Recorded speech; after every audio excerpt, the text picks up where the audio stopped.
आज कक्षा अष्टम पहला गणित का पहला अध्याय परमेय संख्याएं, जिनको पूर्व में हम भिन्न के नाम से जानते थे, इनको अंग्रेजी में रेशनल नंबर कहा जाता है। वे संख्याएं जो p/q के रूप में लिखी जाती हैं, p/q अर्थात अंश बटे हर के रूप में लिखी जाती हैं, उन्हें हम परमेय संख्याएं या रेशनल नंबर कहते हैं। जहां p इज नॉट इक्वल 0 अर्थात ये q जो है 0 ना हो, तो हमारी ये परमेय संख्याएं कहलाती हैं। जैसे 1/2, 3/5, 5/9 आदि, अर्थात 1/2, 3/5, 5/9। परमेय संख्याएं दो प्रकार की होती हैं, धनात्मक परमेय संख्याएं और ऋणात्मक परमेय संख्याएं। धनात्मक परमेय संख्याएं अर्थात 3/5, ये दोनों ही इसके धन के हैं, अंश और हर अर्थात p/q।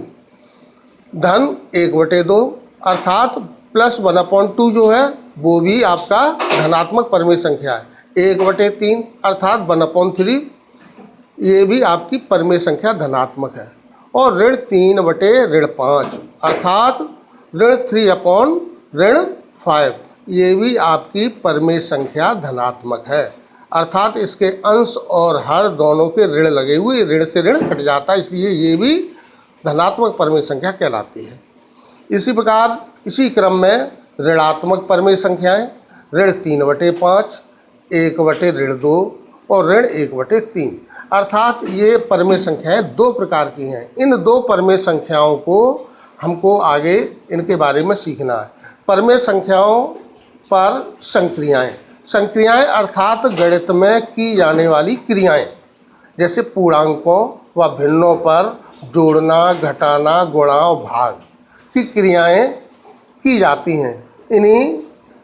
यही क्रियाएं संक्रियाएं कहलाती हैं।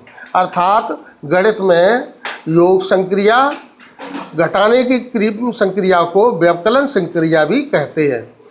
गुणन की संक्रिया को गुणन संक्रिया और भाग की संक्रिया अर्थात विभाजन संक्रिया कहलाती है। अर्थात योग संक्रिया, व्यवकलन संक्रिया, गुणन संक्रिया और विभाजन संक्रियाएं, इन नामों से इनको जाना जाता है। आगे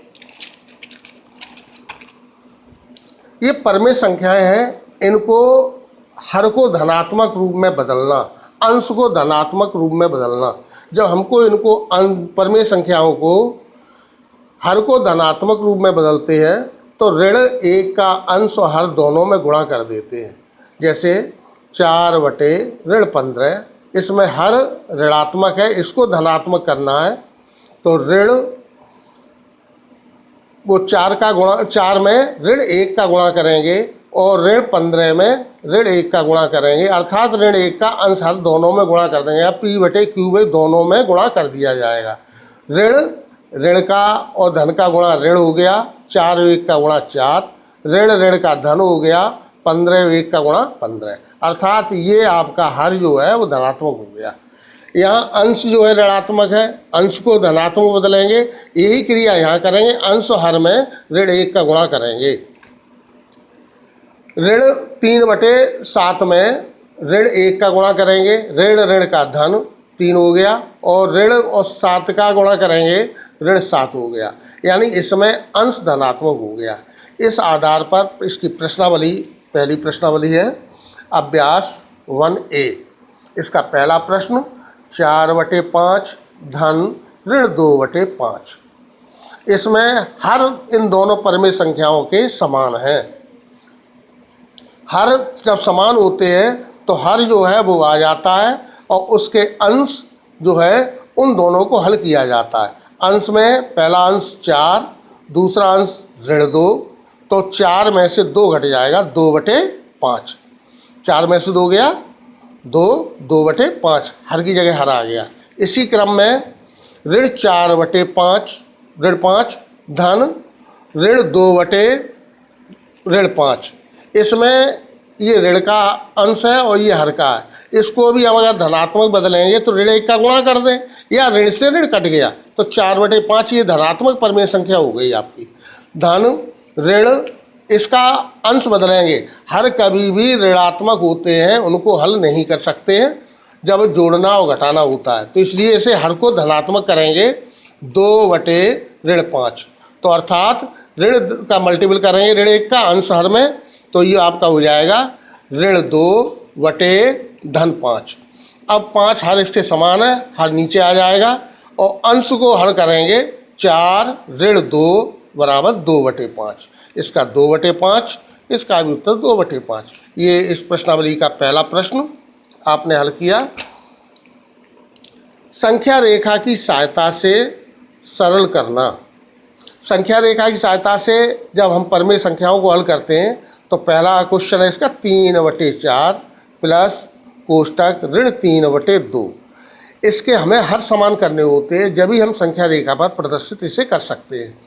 तो हर समान करने के लिए इसका हर 4 है, इसका हर 2 है, तो इसका हम एलसीएम ले लेंगे। 4 और 2 का एलसीएम, 4 और 2 का एलसीएम निकालेंगे, अलग चाहे तो निकाल सकते हैं, वैसे हम लोग जनरली ये चीज़ जानते होंगे। 2 का भाग देंगे, 2 दूनी 4, 2 एकन 2, और यहाँ पर 2 एकन 2 और 1, और यहाँ इन दोनों खंडों को गुणा कर देंगे, 2 × 2 बराबर 4। तो 4 का भाग 4 में देंगे, 1 बार जाएगा, 1 का ऊपर गुणा कर देंगे, 3 आ गया, प्लस यहाँ 2 का भाग 4 में देंगे, 2 बार गया, 2 का ऊपर गुणा कर देंगे, ऋण 6 हो गया। तो यहाँ पर 3, अब इसको अलग अलग परिमेय संख्याओं पर प्रदर्शित करें। 4 का भाग 3 में भी लग रहा है, 6 में भी लग रहा है, बटे के नीचे, तो ये 3/4 धन कोष्टक ऋण 6/4। अब संख्या रेखा पर इस रेखा को हमें 1/4, 2/4, 3/4, क्योंकि हर इसके 4 हो गए, तो इसलिए 4 भागों तक इसे विभाजित करना एक भाग को। तो 1/4, 2/4, 3/4, 5/4, 6/4 इस रूप में व्यक्त करना। तो संख्या रेखा में 0 और 0 के दाईं ओर धनात्मक परिमेय संख्याएं और बाईं ओर ऋणात्मक परिमेय संख्याएं लिखी जाएंगी। यहाँ 0 के बाद 1/4, 2/4, 3/4 और 4/4 का मतलब हो गया 1। अब यहाँ सबसे पहले 0, इसी प्रकार दूसरी ओर अर्थात इसके बाईं ओर ऋण 1/4, ऋण 2/4, ऋण 3/4, ऋण 4/4 अर्थात ऋण 1। तो यहाँ